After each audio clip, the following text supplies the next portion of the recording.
Cross गरेका नानीहरू जसले चाहिँ अब के गर्ने भन्ने अन्यलमा पनि हुन्छन् उनीहरू। त्यसमा चाहिँ विद्यार्थीहरूले विशेष गरी एक्जाम सकिने बित्तिकै अहिले छुट्टीको सदुपयोग गर्दै होलान् हैन। एक दुई दिन अलिकति रिफ्रेस पनि हुनुपर्छ उनीहरूलाई। त्यो स्कुलमा बसेर पढ्दा एक खालको भारी बोझ पनि भएको हुन्छ। त्यसलाई चाहिँ एक दुई दिन उनीहरूले आफूलाई फ्रेस बनाउने, फ्रेस बनाइसकेपछि विभिन्न ब्रिज कोर्सका सेन्टरहरू छन् हैन, ती ठाउँमा गएर चाहिँ उनीहरूले चाहिँ सम्पर्क गर्ने। विशेष गरी अब अहिले जस्तै प्लस टूहरूले त त्यसरी मलाई जहाँसम्म लाग्छ ब्रिज कोर्सै राखेर या चाहिँ नानीहरूलाई पढाउने त्यस्तो खालको कुनै योजना कसैले ल्याएको होला। त प्लस टूले ल्याउनु त्यति सान्दर्भिक उचित पनि हुँदैन। त्यस्ता ठाउँहरू छन्, एकाडेमिक सेन्टरहरू छन् हैन। एजुकेसनका लागि चाहिँ उहाँहरू बस्नु भएको छ, परामर्श दिनुहुन्छ। त्यहाँ गएर बुझेर चाहिँ नानीहरूले जुन विषय पढ्ने हो, साइन्स पढ्ने हो कि म्यानेजमेन्ट पढ्ने हो कि म्यानेजमेन्टभित्र पनि अनेक छन्, होटल म्यानेजमेन्ट पढ्ने हो कि जनरल म्यानेजमेन्ट नै पढ्ने हो कि कम्प्युटर राखेर पढ्ने हो कि साइन्स पढे पनि कुन विषय चाहिँ उसले फोकस गर्ने हो हैन। Physics chemistry bio. Santosh sir, हजुर, खास गरी साइन्स पढ्नको लागि विद्यार्थीले चाहिँ जस्तो कक्षा 10 सम्म कुन विषय लिएको हुनुपर्छ अथवा म्यानेजमेन्ट पढ्नको लागि कुन विषय लिएको हुनुपर्छ हैन? त्यस्तो 10 सम्म यही नै विषय लिएर पढ्ने भन्ने सहज चाहिँ कस्तो हुन्छ? जस्तै अब कसैले अप्सनल म्याथ लिएर पढेका हुन्छन् हैन। तिनीहरूले चाहिँ भोलि चाहिँ म्याथ नै पढ्छु हैन, फिजिक्सतिर जान्छु भन्ने उनीहरूले एउटा बनाएका हुन्छन् कसैले भने। अब त्यस्तो यही विषय लिएर पढ्दा हुन्छ भन्ने भएन, किन 10 सम्मको एक खाले हुन्छ। 11 मा आएपछि अलिकति चेन्ज, थोरै चेन्ज हुन्छ। अनि अब टोटली चेन्ज चाहिँ होइन है, फेरि रिलेटेडै छ अहिले चाहिँ 9, 10, 11, 12 चाहिँ, किनभने माध्यमिक लेभलको बनाएको छ सरकारले। पाठ्यक्रम पनि त्यही तरिकाले उनीहरूले चाहिँ परिमार्जन गरेर चाहिँ बनाउने काम भएको हुनाले गर्दा पाठ्यपुस्तक पनि त्यस्तै छन्। अहिलेको समयमा अब ठ्याक्कै तपाईँले कुराकानी गरिरहँदाखेरि विद्यार्थीहरूलाई कहाँ पढ्ने, कुन विषय पढ्ने होइन, कसरी पढ्ने भन्ने अन्यलताहरू छन् होइन। अब यो किनभने एक खालको 10 कक्षा उत्तीर्ण गरिसकेपछि अब बाहिर आयो नि त विद्यार्थी। अब अभिभावक एउटा चाहना हुन्छ, विद्यार्थीको अर्को चाहना हुन्छ होइन। यो दुईटा कुराले गर्दाखेरि विद्यार्थीले पनि डिसिजन गर्न नसक्दा र अभिभावकको चाहना पनि बढी हुँदाखेरि विद्यार्थीले त भने जस्तो विषयवस्तुहरू चोइस गर्न नसकेको, जसले गर्दाखेरि विद्यार्थीको पछि क्यारियरमै असर गर्ने त्यस्ता कुराहरू पनि आउँछन्। यसलाई कसरी चेप्ने होला? त्यो चाहिँ कस्तो हुन्छ भने बच्चाहरू, पहिलो कुरा त अभिभावकले के बुझ्नुपर्छ भने मेरो बच्चाको खुबी, मेरो बच्चाको इन्ट्रेस्ट, कतिको विषयसँग जुन विषय उहाँहरूले फोकस गर्दै हुनुहुन्छ। मेरो बच्चाले चाहिँ साइन्स पढिदियोस् अनि डक्टर बनोस् भन्ने चाहना अभिभावकको हुनु स्वाभाविक हो। मेरो बच्चाले चाहिँ होइन म्यानेजमेन्ट नै पढोस्, चार्टर्ड एकाउन्टेन्ट बनोस्, या चाहिँ बिएचएम गरेर चाहिँ भोलि चाहिँ एमएचएम गरेर चाहिँ एउटा चाहिँ हस्पिटालिटीको क्षेत्रमा चाहिँ प्रख्यात बनोस्, या फिजिक्स इन्जिनियरिङको सेक्टरमा जाओस्, आइटी विज्ञ होस्। अब हुन्छ नि त अहिले देखेर समाजमा यति धेरै चाहिँ विशेषज्ञहरू देखिराख्नु भएको हुन्छ। अनि यही बनोस् भनेर उहाँहरूले फोकस गरिरहँदा पनि बच्चामा के हुन्छ भने बच्चाको क्वालिटी कस्तो छ त्यो कुरालाई हेर्नुपर्छ। तर यो होइन कि बच्चा चाहिँ क्वालिटी भएका बच्चाले मात्रै अलिक कठिन सब्जेक्ट पढ्न सक्छन् भन्यो। सब्जेक्ट चाहिँ कठिन र सरल भन्ने नै हुँदैन, उनीहरूको रुचि चाहिँ हेर्नुपर्छ हामीले। बालबालिकाको बच्चाको रुचि चाहिँ उसको रुचि केमा छ। अब विषयवस्तुको प्रसङ्ग त आइहाल्यो होइन, रुचि अनुसार अभिभावकले पनि बालबालिकालाई अथवा आफ्नो छोराछोरीलाई पढाउनु त्यसै गरी मोटिभेसन गर्नु पर्यो नि होइन। उसले चाहिँ म साइन्स पढ्न सक्दिनँ भन्दैछ भने म्यानेजमेन्टमा पनि त अनेक अथाह सम्भावना छन् नि त, व्यवस्थापनमा अनेक सम्भावनाहरू छन्। त्यो पहिचान गरेर चाहिँ अघि मैले जोड्दै थिएँ ब्रिज कोर्सहरू होइन, पुलको काम गर्ने यहाँ चाहिँ संस्थाहरू छन्। त्यहाँ गएर चाहिँ धरानमा 3-4टा नाम चलेका राम्रा चाहिँ इन्स्टिट्युटहरू छन्। त्यहाँ गएर बच्चाले चाहिँ 1 महिना 2 महिना यो बराल लिएर कुद्नु, बाहिरी यताउतिमा जानुभन्दा चाहिँ यहाँ रहेका उता टप युनिभर्सल भन्ने छ, स्टार वर्ल्ड भन्ने छ यहाँ परतिर होइन। त्यस्तै धरानमा अरू पनि छन्, क्याम्ब्रिज छ लगायतका ब्रिज कोर्सको गराउनुहुन्छ। अरू साथीहरूले चाहिँ हाम्रो लालीगुराँस भन्ने छ अलिक पर। त्यस्ता थुप्रै यहाँ चाहिँ एजुकेसन सेन्टरहरू छन् जसले चाहिँ बच्चालाई त्यो दिग्भ्रमित हुनबाट बचाउँछ। हामीले समयको सदुपयोग हामीले उनीहरूलाई चाहिँ हेड टु हेड गरेर चाहिँ स्कुलका सरहरूले यो हो यसो हो भन्ने भन्दा पनि उहाँहरूकोमा पुगे बच्चा भने चाहिँ होइन, अभिभावकले पनि के बुझ्नु पऱ्यो भने ती ठाउँमा पुर्याउनु भयो उहाँहरूले भने चाहिँ उहाँहरूले मानवीय परामर्श दिनुहुन्छ। हामीले दिने कुरा भोलि त्यहाँबाट आइसकेपछि फर्दर तपाईँको चाहिँ असारको फर्स्ट विकमा चाहिँ के हुन्छ, रिजल्ट आउँछ।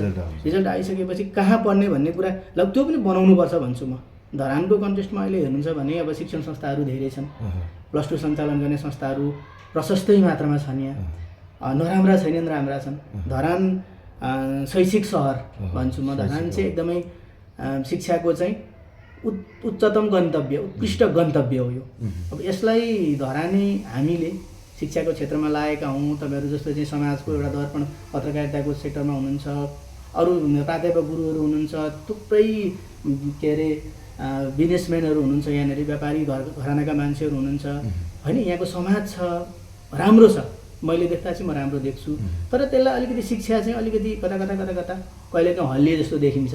त्यसलाई चाहिँ हल्का तरिकाले हामीले धेरै व्यावसायिकता पो प्रदर्शन गरिरहेछौँ कि होइन। बच्चालाई चाहिँ दिनुपर्ने उसले खोजेको के छ त्यो कन्टेन्ट नदिएर हामी चाहिँ बच्चालाई अर्कैतिर पो लगिरहेछौँ कि समाजलाई अर्कैतिर लगिरहेछौँ कि शिक्षा जस्तो कुरा जुन चाहिँ समाजको एउटा चाहिँ चेतनाको चाहिँ सम्भाग विद्यार्थी त्यसलाई दिनुपर्ने होइन। एउटा भोलिको भविष्यको चाहिँ कर्णधार। यसको मतलब व्यापार पो बढी हुँदैछ कि भन्ने त्यस्तो पनि देखिन्छ। अनि अलिकति हल्का तरिकाले हाम्रो प्रबुद्ध वर्ग रहेको समाज धरानमा चाहिँ अब अलिकति विषयवस्तु भन्नै पर्दाखेरि चाहिँ यत्रो त्रिभुवन युनिभर्सिटीका चाहिँ आङ्गिक क्याम्पस होइन, यो तपाईँको महेन्द्र बौखी क्याम्पस यति ठुलो, धेरै भाषाहरू के अरे सब्जेक्टहरू पढाइ हुने, तपाईँको पुल्चोक इन्जिनियरिङ पछिको जुन तलको हाम्रो इन्जिनियरिङ क्याम्पस छ, पूर्वाञ्चल इन्जिनियरिङ छ, यो देशको चाहिँ ठुलै क्याम्पस मध्येको एउटा हो होइन। अब बिबी कोइराला स्वास्थ्य विज्ञान प्रतिष्ठानको कुरा त अब त्यो त्यसको आफ्नै गरिमा छ, आफ्नै महिमा छ, त्यसलाई हामीले कसरी बुझ्ने होइन। पिण्डेश्वर क्याम्पस छ, सर्वदर्शन धर्म दर्शनहरू शास्त्रकाहरू पढाइ हुने, पोलिटिकल साइन्स पढाइ हुने त्यत्रो छ। अर्को सेन्ट्रल क्याम्पस छ खाद्यको, यहाँनिर टेक्निकलको चाहिँ क्याम्पस छ त्यति ठुलो। अब त्यसलाई त्यति धेरै शिक्षण संस्थाहरू हुँदाहुँदै, मैले सरकारीको मात्रै कुरा गर्छु, प्राइभेट यति धेरै हामीले चाहिँ सञ्चालन गरेका संस्थाहरू छन्, तर विद्यार्थीको रोजाइ धरान परिरहेको छैन अहिले। के कारणले भनेर चाहिँ यहाँका शिक्षा धरानदेखि बाहिर गयो त मैले म भर्खरै व्यवस्थापकीय भूमिकामा 1 वर्ष 1.5 वर्ष हुँदैछ। अहिले हेर्दाखेरि पनि विद्यार्थीको चाहिँ ओह्रालो लाग्ने शैक्षिक हब यत्रा धेरै ठुला अङ्गी क्याम्पसहरू भएको होइन, सेन्ट्रल क्याम्पसहरू छन् यहाँ, त्यस्तो भएको यो चिन्ताको विषय हो। यो चिन्ताको विषय कुनै समय धरानमा पढ्न आउन चाहिँ धरानै थियो नि त, तपाईँको नेपालभरिबाट आउँथे त। अहिले आउँछन्, गुल्मीका पनि छन्, अर्घाँचीका पनि छन्, तर सीमित विद्यार्थी। तर यहीँका तपाईँको भोजपुरको विद्यार्थी, सङ्घसभाको धनकुटाको विद्यार्थी कहाँ गइरहेछ भन्दा कि इटरी झर्छ कि विराटनगर जान्छ, त्यहाँ जानु हुँदैन पढ्नु हुँदैन भन्ने होइन। तर हामीले हाम्रो ठाउँ चाहिँ कस्तो बनाउने त। अब हामी यो शैक्षिक यो अहिलेको अवस्थाको विषयमा हामी छुट्टै कुराकानी गर्नेछौँ। मैले फेरि जोडेँ एसएकै विद्यार्थीको सन्दर्भमा कुरा गर्दैछौँ। ट्याक्कै अब विद्यार्थीलाई विषयवस्तु पढ्ने, कसरी पढ्ने र कुन विषय रुचि अनुसार गर्ने भन्ने कुरा तपाईँबाट आइसक्यो। अब कलेजहरू चाहिँ कस्ता रोज्ने, कहाँ पढ्ने भन्ने कुरा पनि एउटा अब हुन्छ होइन। कलेज त थुप्रै छन्। मैले के भन्नुहुन्छ? सरकारी +2हरू छन्, सरकारले सञ्चालन गरेका, सरकारको लगानीमा होइन, ट्याक्स नतिर्नुपर्ने, आफ्नै भौतिक संरचना भएका दक्ष होइन ट्रेन्ड शिक्षकहरूद्वारा पढाइने शिक्षण संस्थाहरू छन्। त्यसको अवस्था भनेको शैक्षिक अवस्था अभिभावकले हेर्नुपर्ने। हामी चाहन्छौँ शिक्षा बिल्कुल निःशुल्क होस्, उत्कृष्ट होस्, सरकारले सबै कुराको जिम्मा लियोस् र त्यही विद्यार्थी जाउन्। तर त्यो हुन सकिरहेको छैन होइन। निजी क्षेत्रमा हामीले साना लगानी गरेर चाहिँ टुक्रे कलेजहरू हामी +2हरू चलाइरहेका छौँ भने यसमा हामीले अभिभावकले हेर्नुपर्ने, विद्यार्थीले हेर्नुपर्ने के हो भन्दा सबैभन्दा पहिलो कुरा एजुकेसन एकाडेमिक इन्भाइरोमेन्ट छ कि छैन, कहाँ छ त्यो हामीले रिजल्ट हेर्नुपर्छ। पहिलो कुरा भन्छु म, विगत हेर्नुपर्छ, रिजल्ट हेर्नुपर्छ। अब मैले भन्नै पर्दाखेरि चाहिँ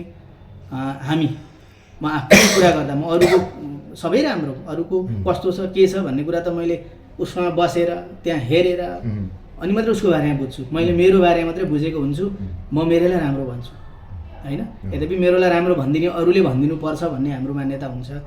हामीले चाहिँ साइन्स म्यानेजमेन्ट, विशेष गरी होटल म्यानेजमेन्ट, साइन्समा पनि कम्प्युटर राखेका छौँ, म्यानेजमेन्टमा पनि कम्प्युटर राखेर पढाइरहेका छौँ।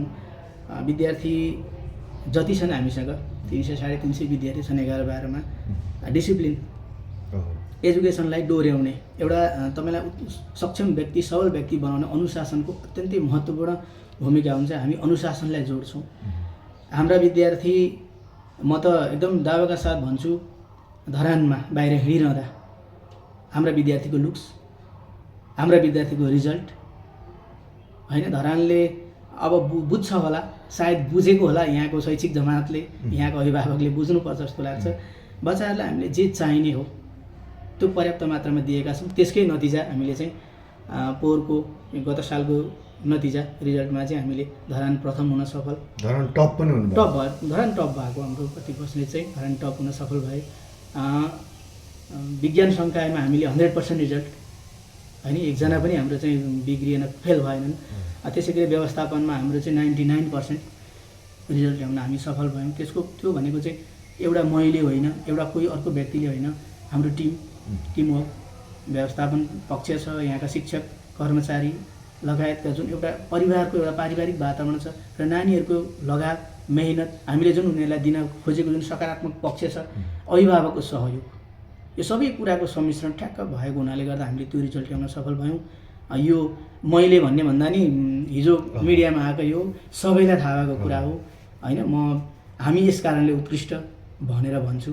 त्यसो हुँदाखेरि चाहिँ भोलि बच्चाले 7 गते रिजल्ट आउँदाखेरि पछि आउँदाखेरि एकचोटि आएर इन्ट्रान्स दिएर होइन, उनीहरूलाई हामीले जस्तो छुट दिने कुराहरू पनि विभिन्न सेक्टरमा हामीले अहिले तपाईँले उठाउनु होला, या हामी पछि बहसको कुरा होला। यो हामीले जस्तै सरकारले चाहिँ 10% अनिवार्य छात्रवृत्तिको कुरा गरेको छ, त्यो हामीले दिएका छौँ। अहिले मैले यहाँ भन्ने हुँदा नि भोलि डाटामै तपाईँलाई म राखेँ होइन, यहाँ हामी विभिन्न जातजातिको सम्मिश्रण यो धरान, हामीले यायुखा होस्, घेदुङ होस् होइन, तपाईँको नेवार एकता समाज होस्, सबैसँग कोअर्डिनेसन गरेर चाहिँ या खेलसँग सम्बन्धित बास्केटबलको होस्, फुटबलको होस्, टेबल टेनिसको होस्, हामीले सबैलाई छुट दिएर केही न केही सहुलियत दिएर जसले गर्दा उसलाई त्यो खेलमा पनि प्रोत्साहन होस् र पढाइसँग एकाडेमिकको पनि इन्ट्रान्स टप गर्नेलाई हामीले ल्याब चार्ज मात्रै लिएर होइन, या स्कुल टप गरेर आउने स्कुलले भनेको विद्यार्थीलाई चाहिँ केही पर्सेन्ट छुट दिएर त्यसरी पनि अध्यापन गराएका छौँ।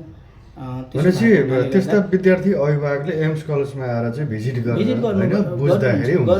गर्नुहोस् र बुझ्नुहोस्, यहाँको बारेमा बाहिरी बजारमा नि बुझ्नुहोस्। मैले भनेकै मात्रै सत्य हुन्छ भन्ने सबै लाग्दैन भने त्यो चाहिँ एकचोटि समाजमा पनि बुझ्नुपर्छ। अन्तिममा भन्दैन न, जस्तो एसएससी दिएर बसेको विद्यार्थीहरूको लागि रिजल्ट आइसकेपछि अब उहाँ विद्यार्थीहरूलाई चाहिँ के कस्ता तपाईँहरूले त्यस्तो योजनाहरू ल्याउनु भएको छ उनीहरूको सपोर्टको लागि? अब रिजल्ट आइसकेपछि भनेको त हामीले गर्ने भनेको त भर्ना प्रक्रिया हो। त्यसको लागि हामीले विशेष गरी जस्तै हामीले गर्दै आएको एसी दिएर बसेका बच्चाहरूको हामी एसी रन, एम्स रन गराउँछौँ, एसी रन गराउँछौँ। हामी पोहोरदेखि हामीले सुरु गरेका छौँ। पोहोर पनि 350 बच्चा मात्रै त्यति पार्टिसिपेट भएको थियो। यसपालि पनि हामी जेठमा त्यो गर्छौँ। एउटा उनीहरूलाई एउटा त्यसमा चाहिँ हामी छात्रवृत्तिको पनि राख्छौँ, त्यसमा बच्चाहरू आएर सहभागी हुन सक्छन्। अनि अर्को रह्यो फुटसल, अहिले अलिक क्रेजको होइन, क्रेजकै कुरा छ संसार होइन, फुटसल चाहिँ अलिकति अब फुटबलको सहर भएको हुनाले खेलसँग पनि बच्चा अलिकति होस् भनेर फुटसल पनि राख्छौँ हामी। र पछि रिजल्ट आइसकेपछि भनेको यी सबै कुराहरूलाई हेरेर उसको रिजल्ट, उसले ल्याएको मार्क्स, त्यो सबैलाई हेरेर उसलाई दिनुपर्ने कुरा होइन, उसले पाउनुपर्ने सेवा सुविधा, जसले गर्दा अभिभावकलाई पनि केही आर्थिक रूपमा सहुलियत होस्। र बच्चा भोलि चाहिँ म चाहिँ के भन्छु भने, म यसो हेर्छु, विज्ञापन हेर्छु, फेसबुक कुनै पनि हेर्न पाइन्छ, तपाईँहरू पनि देख्नुहुन्छ होला, यसो गरिन्छ, फलानाले यसो गर्छ, फलानु यो भनेर उत्कृष्ट भयो। त्यो भन्दा पनि बच्चालाई दिग्भ्रमित बनाउनु हुँदैन। हामी दिग्भ्रमित बनाउने काम गर्दैनौँ होइन, यो गर्ने त्यो गर्ने, हामी त्यसै नपढिकन पास गराइदिन्छौँ, के गर्छौँ, त्यो भने बच्चालाई धोका हो। त्यो बच्चाले चाहेको भनेको उत्कृष्ट निस्कियोस्, कम्पिटिसन गर्न सक्ने निस्कियोस्, विश्व बजारमा चाहिँ आफूलाई स्थापित गर्न सकोस्, त्यस्तो खालको एजुकेसन दिनुपर्छ। न कि उनीहरूलाई अनेकका बाहना सेटिङ गरेर, अनेकका बाहना बनाएर चाहिँ उनीहरूलाई पास गराउने भनेर लिएर जत्था भेला गरेर त्यो जुन बुद्धि कुरो दिनुपर्ने त्यो नदिएर चाहिँ बोक्रा मात्रै दिएर बिराई गर्ने जुन बारेमा जुन प्रचलन छ धरानको, त्यसलाई बन्द गर्नुपर्छ। राम्ररी उत्कृष्ट दक्ष नागरिक हामीले उत्पादन गर्नुपर्छ। त्यसका लागि हामी बच्चालाई चाहिने सबै कुराहरू हामी दिन्छौँ। त्यो रिजल्ट आएपछि बच्चाहरू आउनुहुन्छ, यहाँ अभिभावक आउनुहुन्छ, भिजिट गर्नुहुन्छ, हामीले दिने कुराहरू उहाँहरूलाई पर्याप्त। हस्, धन्यवाद छ यहाँलाई, धेरै धेरै धन्यवाद।